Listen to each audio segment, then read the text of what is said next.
यहाँ बास पाइन्छ? कुन्नी आमासँग सोध्नुपर्छ। आमा कता छिन् तिम्री आमा? आमा ए आमा लौ आमा यिनै हुन्। तपाईको भरियाहरू कता छन्? भरिया एउटै छ, त्यो पनि बुढो, हिँड्नै नसक्ने। त्यही भएर यहाँ बस्नु पर्यो। नत्र आज चितलाङ पुगेर बस्ने विचार गरेको थिएँ। त्यहाँ चिनाजानी भएका पसलेहरू पनि छन्, बास पनि राम्रै ठाउँमा पाइन्थ्यो। तर खोइ यो त भट्टी पसल हो क्यारे? हो, भट्टी पसल भएर के हुन्छ? चितलाङमा पनि त्यही त हो नि। छेउको कोठा त सफै छ।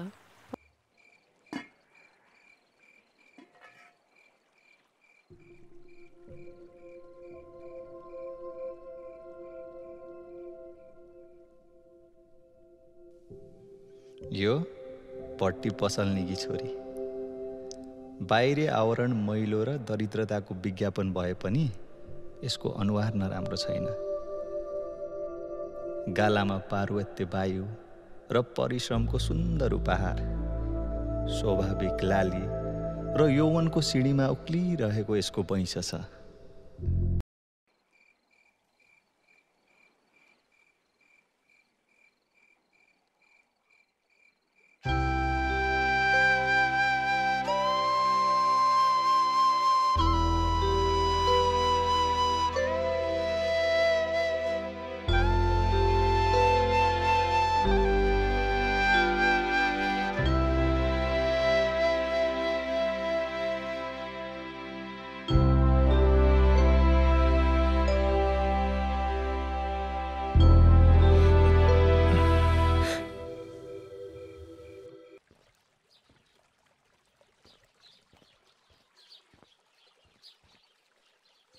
हिँडे है, 15 दिनमा फर्किनु पर्ला।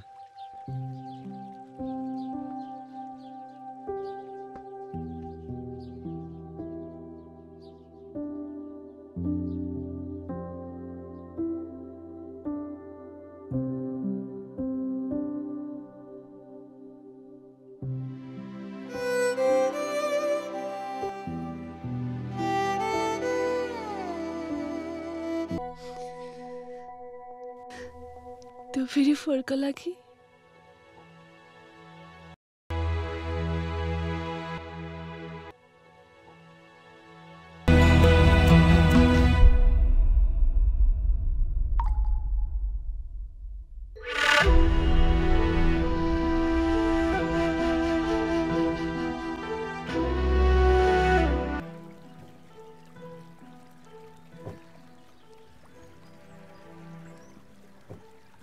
यहाँ बास पाइन्छ?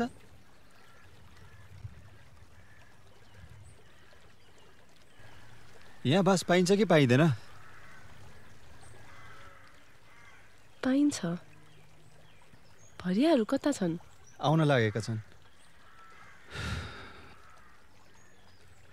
धेरै दिन भइसक्यो मधेसबाट नेपाल गएको, फर्कनै सकिन। आज बल्ल फर्कन लागेको छु।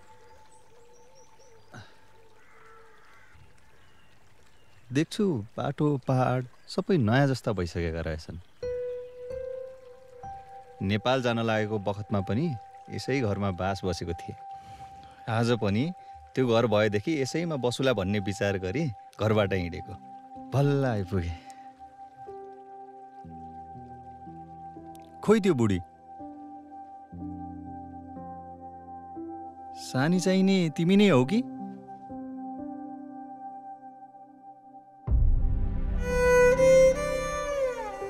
यतिका दिनको दीर्घ प्रतीक्षा, यस्तो रौँ-रौँलाई कल्पाइराख्ने नैराश्य, यो रुदनको अन्तरलाई यसरी सजिलोपनामा स्वागत गर्न म तयार थिइनँ। मेरो यस्तो जीवनव्यापी समस्त आकांक्षा, आशा, पीडा, रुदन, नैराश्य, तृष्णा, कल्पना, सुख, दुःख र समस्त आह्वानको प्रतीक जम्मै तिमी नै हौ। यो तिमीलाई थाहा पर्यान्त पनि छैन। तिम्रो यो सजिलो प्रश्नमा तिम्रो यो अप्रत्याशित आगमनमा यो जीवनव्यापी कथा समष्टिमा एउटा नारी हृदयको के कति कति चूर्ण विचूर्ण भइसकेको छ तिमी किन कसरी अनुमान गर्न सक्दछौ? हो, सानी मनै हो। ओ, मैले चिनिसकेको थिएँ। तर तिमी त बुढी भइसकेछौ। पानी पर्न लागेछ। जाउँ भित्री जाउँ।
तर तिमी त बुढी भइसकेछौ।